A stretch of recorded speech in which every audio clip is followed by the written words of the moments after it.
Never stop reading the Bible. All right, let's jump right in. We're going to look at something pretty incredible today, a complete blueprint for an ancient society.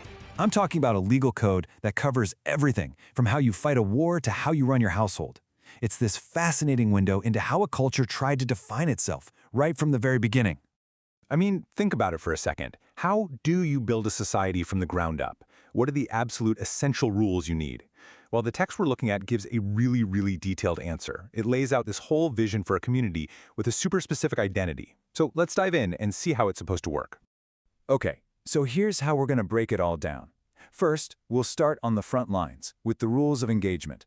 Then, we'll head back home to look at justice and family life. After that, we'll get even more personal, zooming in on individual conduct. And finally, we'll tie it all together with the big idea, the core principle that makes this whole system tick. All right, Section 1, the rules of engagement. Every society has to figure out how to deal with conflict at its borders, right? So let's see how this blueprint tackles the raw, messy reality of war. So what's the very first rule of war in this code? You might think it's about strategy or weapons, but it's not. It's all psychological. The foundational command is incredibly simple. Do not fear your enemies, even if you are totally outnumbered. The focus here is on divine assurance, not on who has the bigger army. And it wasn't all just about boosting morale. The law also carved out some really specific exemptions from military service. Check this out. If you just built a new house, planted a new vineyard, or you were a newlywed, you got to stay home. And what's really fascinating to me is this last one. If you were just too afraid, too faint-hearted, you were also sent home. That tells you a lot about the value they placed on personal life milestones and, the mental state of their soldiers. Okay, so when it was time to actually engage with a foreign city, there was a clear step-by-step protocol you had to follow. Step 1, you had to offer terms of peace. You had to give them a chance to surrender. And only if they refused, only then was an attack allowed. It's a very procedural approach, but, and this is a big but, it came with a massive exception.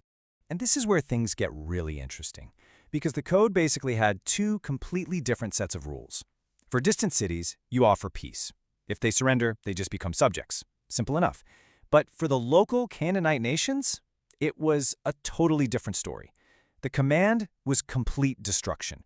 No peace talks, no negotiations. So you have to ask, why the huge difference? Well, the text itself tells us exactly why.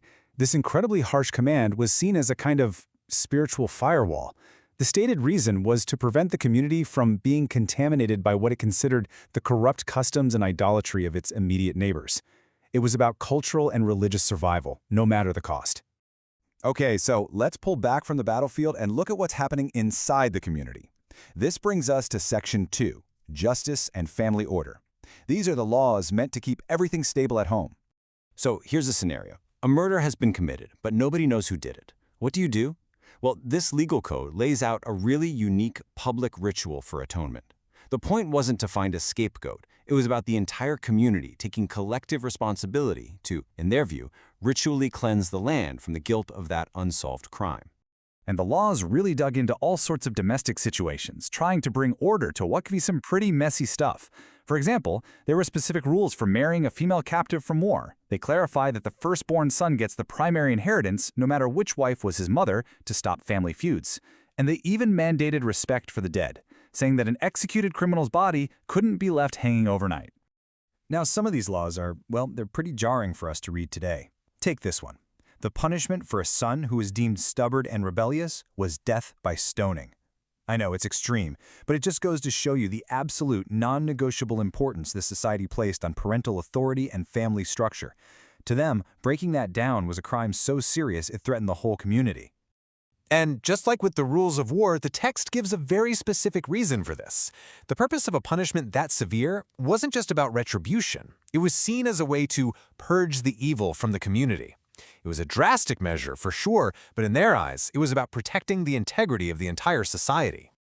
Okay, so we've gone from the battlefield to the courthouse. Now let's get even more personal and zoom right into daily life. Section 3 is all about purity in everyday life. These are the laws for individual conduct, all designed to make this community look and act differently from everyone else.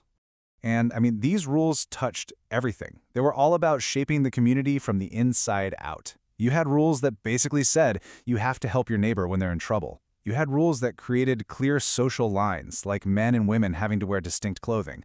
And the rules even extended to the animal kingdom, requiring people to show mercy to animals. It's incredibly comprehensive. The code also laid out very clear, almost courtroom-like procedures for handling really serious disputes at home. For example, what if a new husband accused his wife of not being a virgin? Well, there was a whole process. Her parents would bring evidence to the town elders. And then a judgment was made. The law was crystal clear about the punishments, whether the accusation turned out to be false or true. So you might be wondering, what's the point of all this?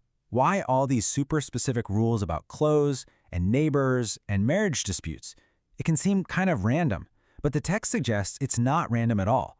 The underlying goal, the whole point, was to create what's called a covenant community, a people that were intentionally set apart, totally distinct from everyone around them in pretty much every way. And that idea, that concept of a covenant community, brings us right to our final section. This is the big, unifying idea that pulls every single one of these laws together. Because when you step back and look at the whole thing, from the big sweeping rules of war all the way down to the tiny rules about your clothes, you see it. You see the pattern. Every single law was a building block. It was a tool designed to forge a totally unique social identity, an identity built on these core values of justice, order, and purity.